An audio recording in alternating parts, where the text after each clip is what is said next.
Здравствуйте, уважаемые друзья, зрители моего канала. Рада вас приветствовать. Давно, к сожалению, с вами не общалась, но вот сегодня наконец-то выкроила время и смогу немножко с вами поговорить на очень интересную тему. Хочу сделать обзор моих томатов, которые я выращивала в этом году. Ну, скажу вам, что год был тяжелый для томатов и не только для них, потому что погода была карусельная, сплошные качели, то заморозки, то жара неимоверная, то какие-то вот такие катаклизмы с ураганами, с дождями. В общем, не тот сезон. Хотелось бы, конечно, лучше, но имеем, что имеем. В этом году я выращивала достаточно много сортов и гибридов. Вот я вам их представила. Из того, что мне удалось сохранить, то, что не съедено. Ну и сейчас хочу вас с ними познакомить. Давайте вместе посчитаем, сколько же у меня тут вот на сегодня их есть.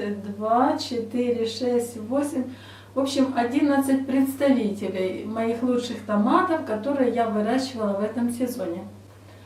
Что хочу сказать. Есть среди них сегодня и те, которые были в прошлом году. То есть это уже проверенные такие виды, которыми я была довольна и в прошлом году, и которыми довольна и в этом.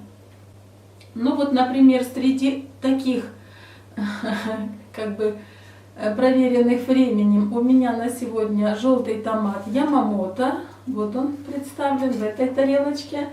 Потом еще у меня есть вот такой вот красный томат Сара французской компании Close. И еще один представитель, даже два. Вот такие вот маленькие Соли Росса, итальянские томаты. И оранжево-желтый, вот такой вот Бенигара. Ну, начнем, пожалуй, с тех, которые вот я вам только что представила. Я тут себе немножко сделала вот такие вот небольшие записи, чтобы не отвлекаться, а сразу иметь под рукой то, что мне нужно сказать. Начнем с Сары. Это среднеранний томат, но у меня он получился практически ранний. Он созрел буквально в числе первых. Томат такой вот конусовидной формы. Очень красивый томат. По стилю бычьего сердца, если вы знаете. Этот томат французской компании Close. Очень вкусный, очень сладкий и созревает прямо в течение всего сезона. То есть и сейчас он есть у меня на кустах до сих пор.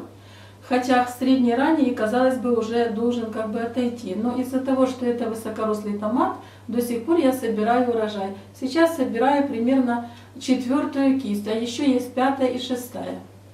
Томат довольно большой, это из крупноплодных томатов. И сейчас мы вместе с вами давайте взвесим, сколько же он тут у меня весит.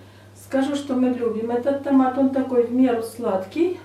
Ну вот такой помидорчик весит 200 граммов. 200 граммов. Конечно, из первого урожая помидоры были побольше, ну а те, которые уже из последних, не очень крупные. Томат высокоурожайный и такой, который годится в пищу на каждый день, потому что он сладенький, он такой мягкий, кожура у него очень тоненькая. И если вы будете его сохранять, ну, конечно, портиться он будет быстро. Так, теперь давайте посмотрим на этот Ямамото. Желтый, красивый, крупноплодный томатик. Выращивала я его в прошлом году. Он созревает несколько позже, чем Сара, ну, буквально там на неделю позже. Но очень вкусный, сладкий, сочный томат. Сейчас проверим, сколько он весит. Ну, вот этот томат 240 граммов. 240 граммов, красивейший томат. Производитель говорит, что вес такого томата может быть 250-300 граммов. То есть примерно то, что гарантирует производитель, я и получила. Селекция этого томата, это голландская фирма Kitano Seeds. Очень рекомендуем. Теперь из тех прошлогодних как бы представителей, вот этот маленький Соли Росса, я его очень люблю для того, чтобы делать такие вот консервации. Мелкий такой, очень урожайный. Это низкорослый томатик. На кусте очень много, я его практически не посынковала, буквально убрала одну-две кисточки, один-два стебля, не больше. То есть он в этом году достаточно как бы компактно формировался, ну, наверное, из-за того, что было очень холодно в начале, поэтому он немножко скукоживался. Ну, давайте взвесим этот томатик, они небольшие, ну, примерно вот 50 граммов, этот 50, этот тоже 50. 50 граммов. Если посмотреть, что нам рекомендует, что говорит о них производитель, то Солероса, голландская компания Нанхемс, гарантирует, что он будет иметь вес 55-60 граммов. Это тоже ультраранний томат, но у меня он созревает где-то как среднеранний. Он не очень спешит созревать, зато урожайность выше всяких похвал. Теперь еще вот один представитель, я его уже называла, это томаты Бенигара, которые я очень люблю. Они такие ярко-оранжево-желтого цвета. Вот если сравнить с этим, да, посмотрите, насколько отличается цвет. Об этом томате я расскажу немножко позже. Этот Бенигара в этом году сложно было с семенами, у меня остались семена с прошлого года, и вот я их посеяла. Они, кстати, хорошо перенесли такое длительное хранение. Вес томата примерно 45-50 грамм. Небольшие они в этом году. В прошлом году они были больше. Но я их... А вот этот вот 60. Я их выращивала в этом году в открытом грунте. И хочу сказать, что в открытом грунте они даже лучше себя ведут, чем в теплице. В теплице вот как только температура воздуха повышалась, несколько страдала завязываемость, а вот в открытом грунте до сих пор плодоносят без проблем. Очень урожайный, очень вкусный томат. Есть еще у меня один представитель, вот он, тоже из линейки прошлогодних, которые я выращивала. Это французский томат Конго. Он тоже сливка, розовая сливка, розовоплодная. Томат весит, вот каждая сливочка примерно 100 граммов. То есть это крупный такой томатик. В этом году я выращивала их из прошлогодних семян. В этом году он несколько страдал от вершинной гнили, поэтому мне пришлось целых 3 раза обрабатывать его кальциевой селитрой. Но он плодоносит тоже до сих пор. Томат среднеранний, селекционер, французская компания Клоус. Хранится очень хорошо, лёжкий, в меру сладкий, не очень сладкий томат. Вот такой, который годится для консервации, для каких-то там закруток. Очень красиво выглядит в баночке, ну и для салатиков тоже вполне подойдет. Ну а теперь из новеньких. Что я хочу вам предложить? У меня есть 2 низкорослых томата. Сейчас я вставлю. Вот первый представитель — это томат Happy Net. Это низкорослый томат. Он такого среднего размера, отличается, его как бы особенное отличие в том, что у него вот здесь вот такая несколько бугристая, видите, форма, в отличие от других томатов. Вот если я, например, возьму этот вот плоский, а этот с такими бугорками, это его сортовая особенность. Это низкорослый томат, как я уже сказала, розовый томат, розовоплодный. Очень урожайный и практически не капризный, он не болеет, он хорошо себя ведет и во влажную погоду, и в сухую, хорошо завязывается. Селекционер компания Сингента, это гибрид из ранних.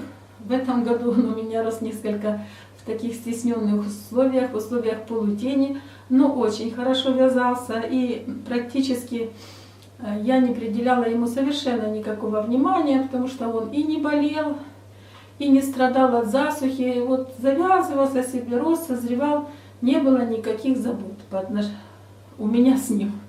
Ну давайте взвесим, посмотрим, что покажут наши весы. Ну вот такой томат, 140 граммов, еще возьму побольше. Вот тоже, видите, такая у него немножко бугорчатая такая вот структура. Этот весит 190 грамм, вот 190, ну по сути крупноплодный. Теперь посмотрим, что нам говорит производитель. Сингента говорит, что томаты должны весить 230-250 грамм. Ну, я хочу сказать, что это томаты уже из последних сборов, поэтому, может быть, конечно, они и более мелкие, потому что более крупные я уже закатала, уже они в банках. Томат относится к среднеранним, он не требует подвязки. Я его посынковала только один раз, убрала буквально 1-2 стебля, а дальше он рос, и куст был достаточно компактный, аккуратный, созревали помидорки, нужно было только время от времени их собирать. Это уже, наверное, мой третий сбор. Вот эти томаты, которые сейчас я вам представляю, это томаты уже третьего сбора. Кстати, хочу сказать, что один среди них почему-то получился вот такой красноватенький. Хотя свою бугристость, да, он сохранил, видите? Ну, где-то пчелка пригуляла.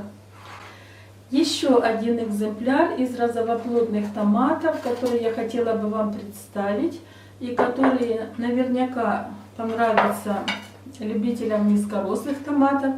Это томаты Pink Sweetness. Вот такие небольшие аккуратные томаты. Видите? У меня их было буквально 10 кустов. Я посадила из остатков семян. Но все вот такие аккуратненькие, ровненькие, очень сладкие, хорошие томаты. Не болеют они ни вершинной гнилью. Тут нет таких вот корок из-за недостатка калия. Видите, он ровненький. Кожица такая тонкая. Хороший томат, хороший. Ну, давайте взвесим, что у нас тут получится.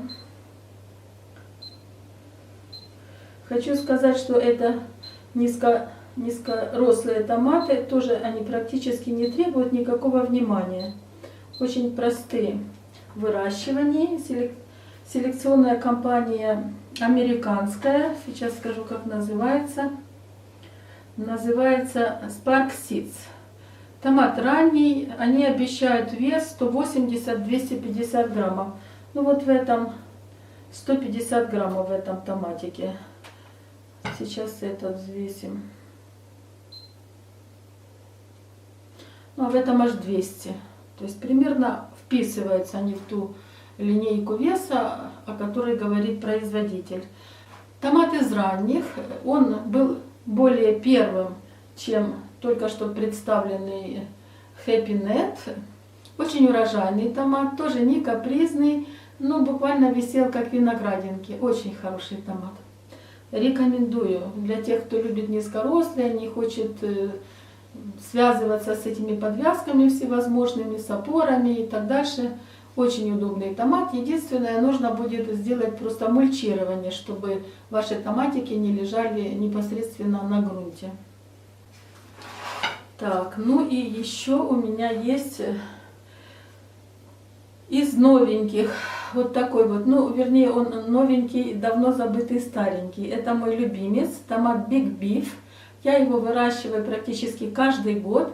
Причем выращиваю как из купленных семян, так и со своих собранных. То есть он хотя и гибрид, но его семена во втором как бы урожае, да, вполне жизнеспособные. Я его выращиваю уже из своих семян. Посмотрите, насколько красив этот помидорчик. Очень крупные, очень сладкие помидоры. Я их выращиваю специально для того, чтобы получить сладкий концентрированный томатный сок. Томат среднеранний, кусты особенные, имеют огромные зеленые листья, такие упругие, такие сильные кусты. Но единственный его недостаток, что он, поскольку среднеранний томат, то он быстро отдает как бы свой урожай и дальше может просто заболеть фитофторой. Поэтому нужно следить, чтобы не оставить его наедине с этим провокационным грибом. Если хотите, чтобы плоды не попортились, лучше собрать их бурыми и потом дозаривать уже у себя где-нибудь там в прохладном затененном местечке. Не оставлять на кустах, если погода уже сырая, близится к осени. Этот томат, к сожалению, плохо реагирует на проявление фитофтороза. Кстати, вы можете заметить, как только начнут желтеть листья. Вот это первый признак, что нужно снять томатики и куда-нибудь их спрятать для дальнейшего дозаривания. Ну и давайте взвесим. Томат очень большой, красивейший томат.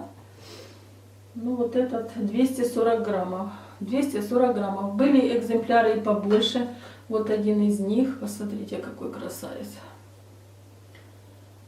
300. Хочу напомнить, что это томаты не первого сбора. То есть уже мы собирали и кушали, и я делала консервации. То есть были представители даже и побольше. Где-то в районе 350 граммов. Ну, посмотрим, что говорит производитель нам.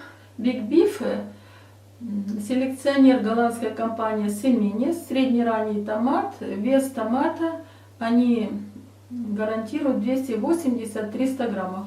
Ну, я сказала и взвесила, действительно вес соответствует заявленным характеристикам производителя. Очень хороший томат именно для таких концентрированных соков, для томатных паст. Это томат по принципу тоже воловьего сердца. Вот такая же у него как бы и структура, и мякоть довольно такая мясистая.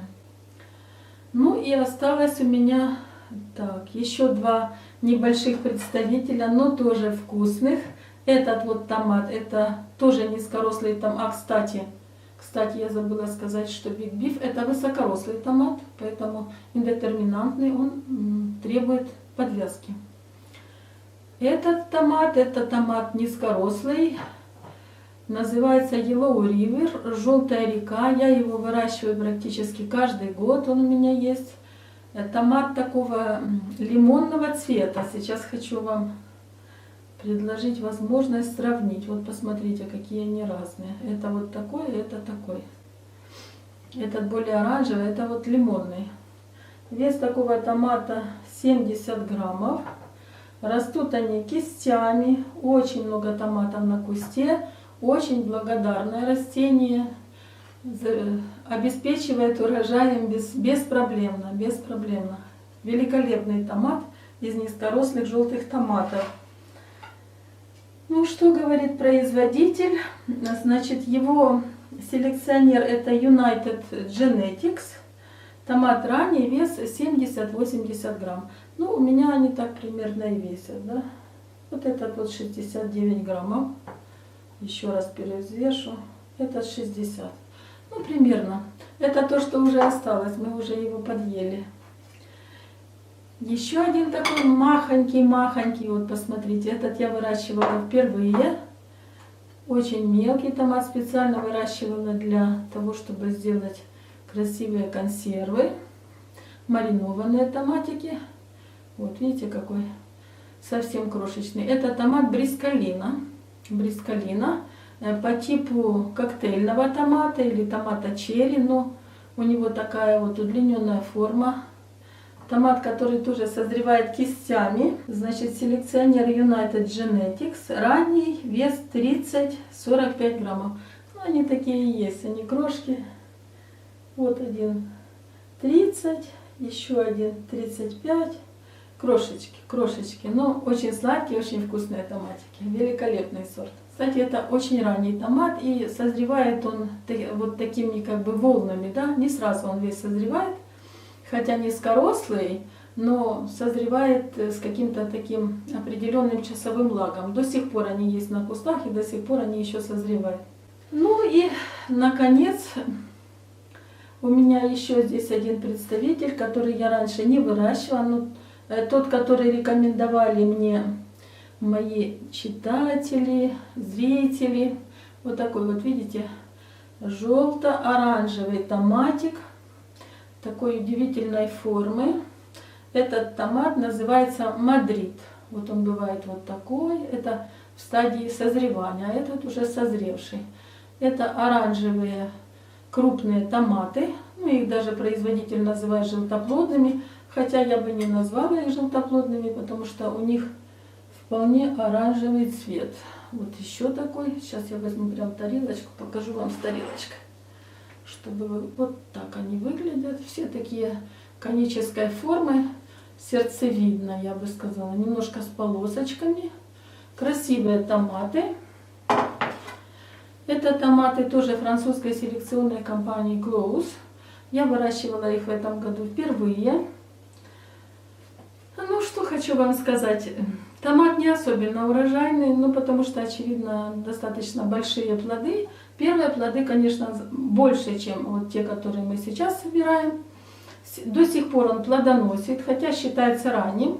Но сегодня я записываю видео на календаре 25 августа. И кусты еще плодоносят и довольно сильно, как бы, еще в полной силе кусты. Они еще не желтеют. Томат довольно мясистый, очень сладкий, практически не водянистый, но хранится он плохо. То есть только томат созрел и сразу как бы начинает портиться. Это вы должны себе где-то отметить. Ну давайте взвесим. Ну вот примерно 185 граммов этот томатик. Этот 150. Посмотрим, что говорит производитель. Среднеспелый, желтый, называют его желтым, удлиненно-каплевидной формы и вес 350 граммов. Ну, не могу сказать 350, сейчас у меня уже 350 нет. Вот такие вот уже, они мельчают как бы. С каждым новым урожаем они мельчают. Первая кисть была очень крупная. Я, кстати, вставлю видео, я ее сняла. Вставлю видео, покажу вам, как выглядели первые томатики. А сейчас эти томаты уже вот такого среднего размера. Но для употребления в свежем виде очень хороший томат. Вкусный, сладкий, такой, как положено. Еще у меня было несколько сортовых томатов. В этом сезоне я выращивала. Из них это был Рио Гранде, Рио Фуэго и томат видимо-невидимо. О них я рассказывала в предыдущих видео. Есть у меня там такие, где показан обзор сортов, которые я должна была выращивать. Ну, что хочу сказать. Рио Гранде был как Рио Гранде, да, такая средняя сливка, невысокая. В этом году не очень урожайная, обычно урожайная, а в этом году я бы так не сказала. Довольно жаден был на плоды. Следующий Рио Фуэго, средний ранний томат, но тоже сливочка более мелкая, чем Рио Гранде, но до сих пор он созревает. Созревание задержалось у сортовых томатов. Не знаю по какой причине, очевидно, как-то воздействовал климат. И еще один представитель сортовых, которые рекомендовали мне зрители, это томат видимо-невидимо. Ну, он похож по своей форме вот примерно на вот эти вот солероса, чуть-чуть больше, чуть-чуть площе, такой более плоский плод. Их действительно было видимо-невидимо, но не могу сказать, что вкус мне понравился. Они немножко вот такого как бы мыльного, такого вот оттенка вкуса. Я не люблю такие томаты, поэтому в следующем году я их выращивать не буду. Хотя урожайность, конечно, у них приличная. Ну и этот томат, он практически не лежит, его надо собрать и сразу перерабатывать, иначе он гниет, начинает как бы течь. Не тот томат, который хорошо транспортировать. Поэтому, если у вас есть такая возможность, чтобы вот сразу вырастить, собрать и переработать, да, это хороший томат для таких каких-то заготовок, но не для длительного хранения и не для наслаждения вкусом, к сожалению. Ну вот таким вот вышел мой обзор. Спасибо большое за внимание, спасибо, что смотрите мой канал, что подписываетесь. И хочу попросить вас написать в комментариях о том, какими томатами в этом сезоне вы остались довольны, а какие вот вам не понравились, ну и по каким причинам. Ну что ж, до следующих видео. Всем пока, хороших урожаев!